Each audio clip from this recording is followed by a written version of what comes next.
Hello दोस्तों, good evening, नमस्कार। आप सभी को स्वागत है आप सभी के अपने यूट्यूब चैनल पंजाब की शिक्षा में। तो जो बच्चे क्लास में फर्स्ट टाइम पहली बार नए हैं उन सबको बता दें, हमारे चैनल पे जो आपकी बीएड प्रवेश परीक्षा 2024 की आपकी तैयारी है रेगुलर बेसिस पे क्या होता है, जिसे भी तैयारी पूरी करनी है, कंप्लीट करनी है, चैनल को जो है सब्सक्राइब करके हमारे साथ जुड़ जाएगा। उसके बाद जो बेल आइकन देगा उसको ऑन कर देंगे। क्लास का समय देखिए, जीके जीएस की जो क्लास है सुबह 10 बजे डेली आपको हमारे चैनल पे देखने को मिलती है। रीजनिंग की जो क्लास है आपको दोपहर को 1 बजे देखने को मिलती है। कला की जो क्लास है आपको शाम को 4 बजे देखने को मिलती है। हिंदी की जो क्लास है आपको शाम को 7 बजे हमारे चैनल पे देखने को मिलती है। तो क्लासेस का जो शेड्यूल आपको याद करके रखना है, इसी टाइम पर क्लासेस से जुड़ना, अपनी तैयारी को जो है पूरा और कंप्लीट करना। बाकी अगर आपका कोई डाउट हो, कोई क्वेश्चन है, कोई क्वेरी है, तो आप हमें इंस्टाग्राम पर पूछ सकते हैं। पीडीएफ और नोट्स और टेलीग्राम का जो चैनल आप लोग इसको ज्वाइन कर लीजिए। परीक्षा की शिक्षा का नीचे डिस्क्रिप्शन में इसका भी लिंक मिल जाएगा। इसके अलावा यहाँ पे क्या है, डेली बेसिस पर जो क्लास का अपडेट है वो दिया जाता है, और जो एग्जाम का अपडेट होगा वो भी आपको यहाँ पे क्या बोलते हैं बताया जाएगा। ठीक है, तो आप लोग इतना करके क्या करेंगे, जुड़े रहेंगे। ठीक है, टेलीग्राम जैसे जाके जुड़ेगा फटाफट। तो चलेंगे क्लास स्टार्ट करें। जिसने अभी तक क्लास को लाइक नहीं किया, क्लास को लाइक करेंगे, क्लास को अपने दोस्तों से शेयर कर देंगे। और ये जो क्लास है रात को 9 बजे आती है, ठीक है, आपकी स्पेशल क्लास है टीचिंग एप्टीट्यूड की। तो ये वाली क्लास जो है आपको अटेंड करनी है। इसमें से भी आपको जो है 20 से 30 मार्क, मतलब कम से कम 10 से 20 मार्क के क्वेश्चन तो आपको मिल जाते हैं टीचिंग एप्टीट्यूड के। ठीक है, चलिए क्लास स्टार्ट करते हैं। पहला क्वेश्चन देखते हैं आपका। पहला नहीं, मैंने आपको कल इसका जो है 15 नंबर तक आपको क्वेश्चन करवाया था। ठीक है, उसके आगे के क्वेश्चन जो है आपके 16 नंबर से आज करवाए जाएंगे। चलिए, तो 16 नंबर आपका क्वेश्चन देखिए, आपका दिया गया, उपचारात्मक अंग्रेजी कक्षाएं उन छात्रों के लिए बहुत उपयोगी है जो हैं, क्या बताइए। तो जो है आवश्यक ग्रेड प्राप्त करने में असमर्थ है। ठीक है, जो आपका दिया गया यहाँ पे बी विकल्प आपका राइट है। उपचारात्मक शिक्षण उनकी सामान्य या विशिष्ट कमजोरियों में मदद करने के लिए उपचारात्मक उपाय प्रदान करने के लिए किया गया शिक्षण या निर्देशात्मक कार्य है। सभी छात्र अलग अलग हैं क्योंकि उनकी ताकत और कमजोरी यहाँ अलग अलग है। उपचारात्मक शिक्षण उन सभी छात्रों के लिए है जिन्हें आवश्यक ग्रेड प्राप्त करने में कठिनाइयां होती है, न कि किसी समूह या वर्ग में के किसी भी उम्र के लिए है। ठीक है, तो छात्रों अगली कक्षा उन छात्रों के लिए जो आवश्यक ग्रेड प्राप्त करने में असमर्थ है। ठीक है, अगले क्वेश्चन में आपका साथियों 17 नंबर क्या देगा, धीमे शिक्षार्थी प्रभावी ढंग से समझने और और संरचनाओं को आसानी से मिलाने में असफल हो जाते हैं। शिक्षक रिक्त स्थान की शुरुआत करके इसका समाधान कर सकते हैं। तो इसका राइट आंसर आपको बताते हैं, कठिनाई वाले क्षेत्रों की पहचान करना, जो आपका दिया गया यहाँ पे सी विकल्प आपका राइट आंसर। धीमे शिक्षार्थी प्रभावी ढंग से समझने और शब्दों और संरचनाओं को आसानी से मिलाने में असफल हो जाते हैं। शिक्षक कठिनाई के क्षेत्रों की पहचान करके शुरुआत करके इसका समर्थन कर सकते हैं। शिक्षक द्वारा कठिनाई के क्षेत्रों की पहचान करने के बाद शिक्षक अभ्यास के लिए अभ्यास निर्धारित कर सकता है। सहकर्मी सीखने पर ध्यान केंद्रित जो है कर सकते हैं। ठीक है, क्लियर है को यहाँ तक।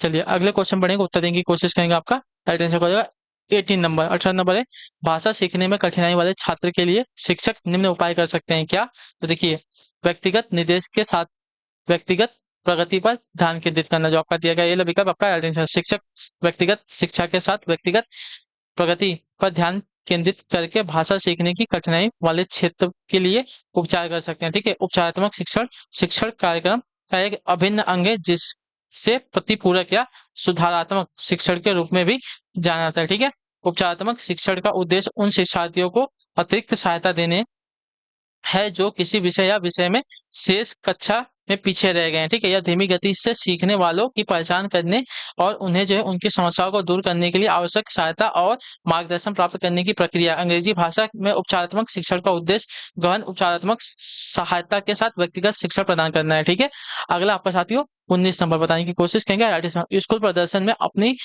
समकक्षाएं से काफी पीछे रहने वाले विद्यार्थियों को सीखने में सहायता प्रदान करने में रिक्त स्थान शामिल होता है। क्या शामिल होता है, आपका राइट आंसर साथियों, प्रारंभ में स्कूल पाठ्यक्रम और शिक्षण रणनीतियां को अपनाना, जो आपका दिया गया यहाँ पे डी विकल्प आपका right answer। उपचारात्मक शिक्षा की विशेषताएं निम्नलिखित होती हैं।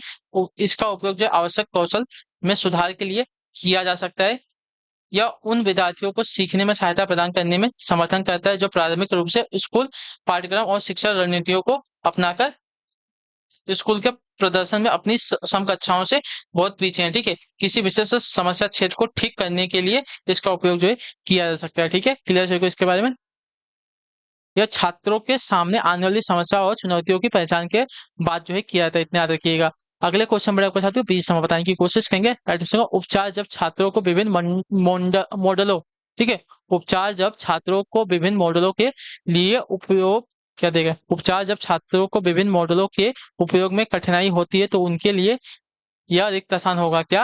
ये आपका हो जाएगा साथियों, यह आपका रिक्त स्थान होगा विभिन्न वास्तविक जीवन स्थितियों में जहां संरचनाओं का अंत क्रियात्मक रूप से उपयोग किया जाता है, वहां संयोगात्मक रूप से कार्य को पूरा करके अभ्यास करें। ठीक है, जो आपका दिया गया डी विकल्प आपका आइडेंट। जब छात्रों को विभिन्न मॉडलों के उपयोग में कठिनाई होती है तो उनके लिए विभिन्न प्रकार की वास्तविक जीवन स्थितियों में सहयोगात्मक रूप से कार्यों को पूरा करने करके अभ्यास करना होगा जहां संरचनाओं का अंत क्रियात्मक रूप से उपयोग किया जाता है। देखिए, सार्थक बातचीत में शिक्षार्थियों की भागीदारी, सहयोगी और सहकारी सीखने की घटना, वास्तविक जीवन स्थितियों के माध्यम से गुणवत्ता अनुभव का उत्पादन। ठीक है, चलिए अगले क्वेश्चन में आपका जाते हैं 21 नंबर।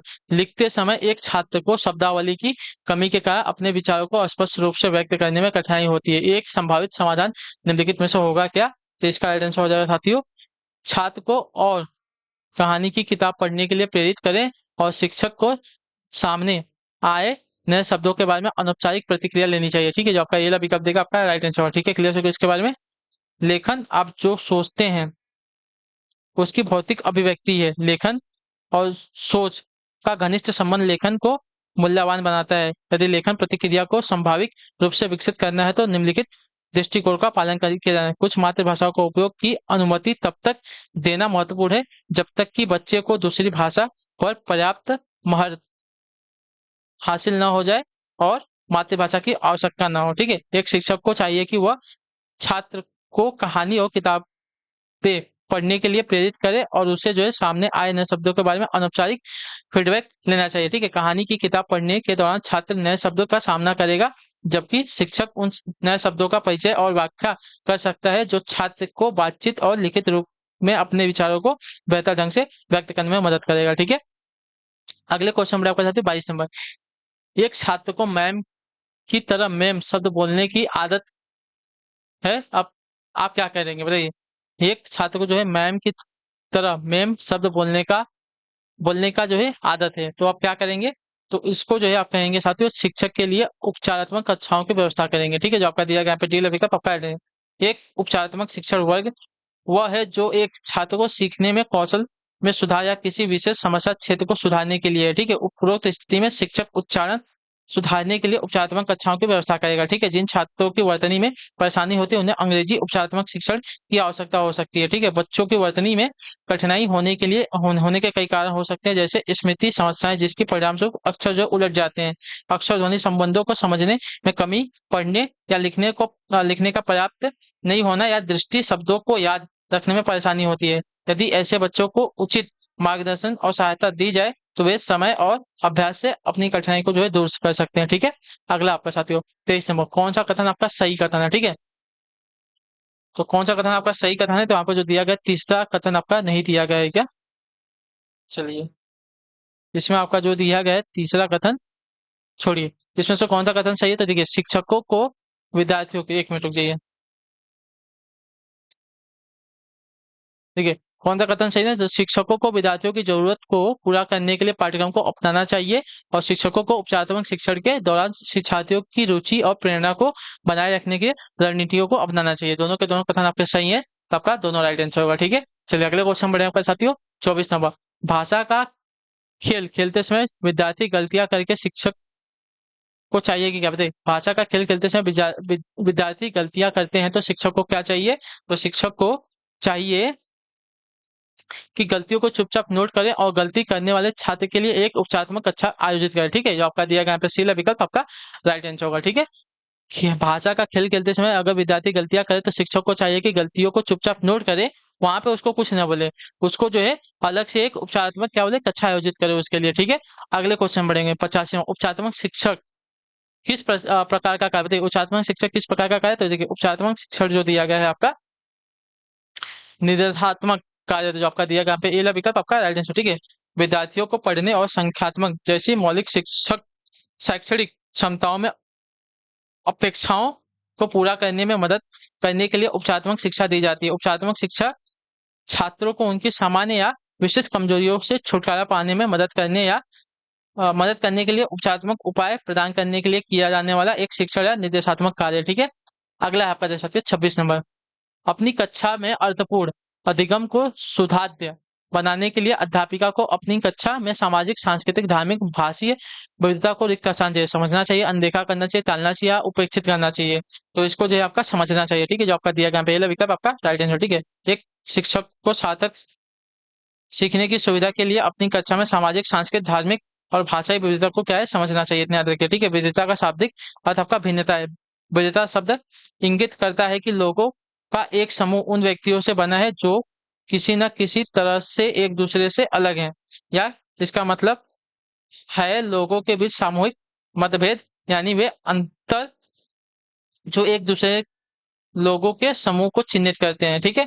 उदाहरण के लिए संस्कृत भाषा, लिंग, उपस्थित जीवन शैली, सामाजिक और आर्थिक स्थिति, पारिवारिक संरचना, क्षमता, मूल्य और विश्वास में अंतर, ठीक है।